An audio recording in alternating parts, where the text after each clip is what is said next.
Imagine picking up your phone. You just want to call your grandmother. Yeah, a simple phone call. Yeah. But suddenly, your internet connection completely dies. Oh, no. You cannot send an email. You cannot download a file at all. Your entire digital world just stops. Exactly. It stops just because of a simple phone call. Well, that sounds completely crazy to us today. It really does. But, that was actual daily life in the 1990s. Oh, wow. Welcome to our deep dive. If you are listening on a smartphone right now, well, you might be surprised. You definitely will be. People often say life in the 1990s was much better. They call it a magical time. Right, a magical time. So was it actually better? Or was it just very different? That is the perfect question to explore today. I think so, too. We are taking you on a journey to the past. We will look at how human habits were completely different. Because we did not have instant information. Exactly. Everything had a physical limit. And because of those limits, daily life required much more patience. I am very excited to explore this. We are digging into our notes on 1990s culture. We sure are. But we also have a secondary mission today, right? We do. While we explore these fascinating memories, we are upgrading your English. Oh, that is great. You are probably familiar with simple A2 vocabulary. Like basic words? Yeah. Today, we will provide tips to sound like an intermediate B1 speaker. Okay, sounds good. You will learn to express complex feelings, and you will make clear comparisons naturally.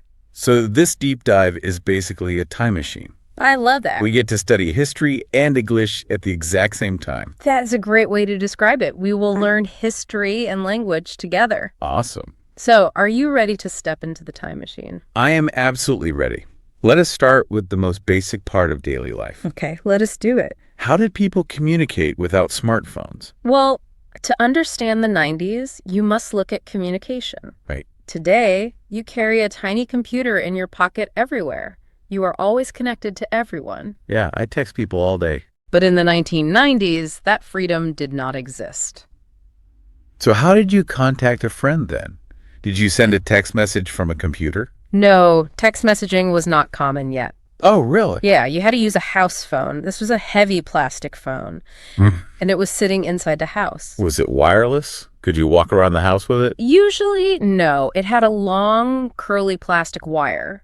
Like a spring? Exactly like a spring. This wire connected the phone directly to the wall. Wait, why was it attached to the wall? That seems very restrictive. It was incredibly restrictive. The wall contained the wires for the neighborhood phone network. Oh, I see. So you could not walk into another room. You had to stand or sit near the wall. Okay, let me think about the language here. Sure. An A2 learner might just say, I called my friend, or I waited by the wall. Right, those are very simple sentences. How do we upgrade those basic sentences? Well, let us introduce the phrase used to. We use this for old habits. Old habits, okay. Yes. Habits are actions you repeated many times in the past. So instead of saying I called, I changed the verb. Yes, exactly. You would say, I used to call my friends. I used to call my friends. Right. It shows a repeated action that no longer happens. Okay. I used to call my friends. I used to sit by the wall. There you go. That sounds much more natural for a native speaker. It really does. Now imagine a busy family. Okay, a big family. Everyone shares this single phone on the wall. That sounds like a recipe for arguments. Oh, it was. If there is only one phone, people must wait. They definitely did. Mothers were always waiting to use the phone. And teenagers too, right? Yes. Teenagers would talk for hours. Let us describe this using two new words. Okay, what words? Try using actually and while. Let me build a sentence. Actually, I used to wait for my friends to call. That is a very good start. Now add the second part with while. Okay. While I was waiting, my mom was waiting too. That works very well. Really? Yes, you used while to show two actions happening simultaneously. The two things at the same time. Exactly. It sounds much more advanced than simple short sentences. That makes sense. But wait, I have a logical question. Go ahead. If the phone was physically stuck to the wall in the house, Yes. could everyone in the house hear your private conversations? They absolutely could. There was no privacy at all. None. None. Everyone in the family heard your business. That is hilarious. If you had a secret, what did you do? Well, people got very creative. You literally had to whisper very quietly. Oh, wow. Or you would stretch the curly wire as far as possible. Did the wire stretch very far? Sometimes it did. People would stretch the wire into a nearby closet. A closet. Yeah, they would sit in the dark to talk privately. That sounds so uncomfortable. Yeah. Let me try my new grammar. Let us hear it. Actually, I used to hide in the closet to talk. Perfect B1 sentence. And, this lack of privacy created a massive cultural shift. But what do you mean? How did it change culture? Because communication inside the house was so difficult, kids left the house. Oh, they went outside. Yes. The friction of the landline pushed teenagers outdoors. That makes perfect sense. If you wanted to talk freely, you went outside. Because they could not text. Yeah. And the house phone was terrible for secrets. Exactly. This brings us to our next major topic. Okay. Kids spent massive amounts of time outdoors. They had to actually go find their friends physically. How did they find them without GPS tracking? You would just ride your bicycle around the neighborhood. Just randomly riding around. Sort of. You looked for a pile of bikes in front of a house. A pile of bikes. Yeah. Like a secret signal. Yes, exactly like a signal. If you saw 5 bikes on the grass, your friends were inside. Oh, that is so clever. So an A2 speaker might describe this simply. How would they say it? They might say, I went outside, I played with neighbors, we rode bikes. Right. Very simple. How do we make this sound more intermediate? We can add contrast to your sentences. Contract, how do I do that? When you want to compare two things, use compared to. Okay, let me try. Compared to kids today, we were very active. That is a very strong sentence. Excellent job. Thank you. You can also use the phrase instead of. Let me think. Instead of staring at screens, we were exploring. You are definitely getting the rhythm. You combine ideas smoothly now. It feels more natural. It is. So kids would ride their bikes all day long. They explored parks and empty lots. Without Google Maps in their pockets, the world must have felt huge. It really did. Your neighborhood felt like an entire universe. Wow. You memorized every street and every tree. So your neighborhood was like a giant video game map. That is a great way to put it. But instead of screens, you had real bikes. I love that analogy. You were truly exploring a physical map. That sounds like so much fun. It was. And you played until something specific happened. We can use the word suddenly here. How do you use suddenly to describe it? Suddenly shows that an action happened very fast. It was fast and unexpected. Like what? For example, the streetlights would turn on. Was that a signal for something? Yes. Suddenly the lights turned on, and that meant dinner time. Oh, time to go home. Exactly. Or suddenly a parent would shout your name down the street. Suddenly my dad shouted my name. It adds nice drama to the story. It creates a clear image in the listener's mind. The fun outside was officially over for the day. Right. I am curious about something else, though. What is that? If kids were exploring outside all day, did they have music? Oh, they definitely did. Because today, we take Spotify everywhere on our phones. They absolutely needed music, but getting music outdoors was a big physical challenge. Why was it a challenge? Did they not have portable players? They did. People used a famous device called a Walkman. Oh, I have heard of those. Yeah. And later, they used portable CD players. Were these devices small and convenient like a phone? Not at all. They were actually quite large and heavy. Oh, really? Yes. A simple A2 sentence would be, the Walkman was big, Spotify is easier. I know how to fix that. We need to connect the ideas better. Let us introduce the powerful connector word, although. Although. Yes. It connects two opposing ideas in one single sentence. So I show a contrast. Exactly. Although the Walkman was big, I really loved it. Perfect. You acknowledge the negative, but highlight the positive. That is a great trick. Now let us talk about CDs. People carried many CDs in heavy bags. Why would you carry heavy discs? You had to. Could you not just put many songs on the player? No. A single CD only held about 12 or 15 songs. Only 15 songs. Yes. If you wanted different music, you needed different CDs. Wow. Although it was hard to carry 10 CDs, I did it anyway. Yes, you are using it perfectly. And people felt incredibly proud of their CD collections. Why were they so proud of heavy plastic discs? Because it was a deeply physical connection to the art. A physical connection. Yes, you did not just stream digital data, you held the music in your hand. Oh, that actually makes sense. You could hold the album cover art. Exactly, you could open the little paper booklet inside. The one with the pictures. Yes. You could carefully read the limits to every single song. It felt very satisfying. What kind of music were they usually listening to back then? The 1990s pop music scene was huge. Like who? Bands like the Spice Girls and Backstreet Boys dominated the world. The Backstreet Boys are still very famous today. They are. Let us practice sharing an opinion about music now. Okay, I'm ready. A basic speaker just says, I think, but you can upgrade this. What should I say instead? Try using the phrase personally believe. Let me try. I personally believe that 90s pop music was the best. That sounds highly natural. It is polite, but shows a very firm opinion. I like that phrase. Yeah. Let me ask about the mechanics of the portable CD player. Yeah. What happens if you want to listen to a different band?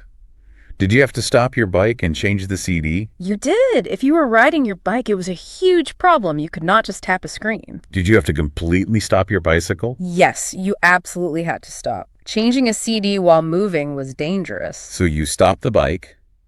Then what? Well, you open your heavy backpack. Right. You unzip your large CD book.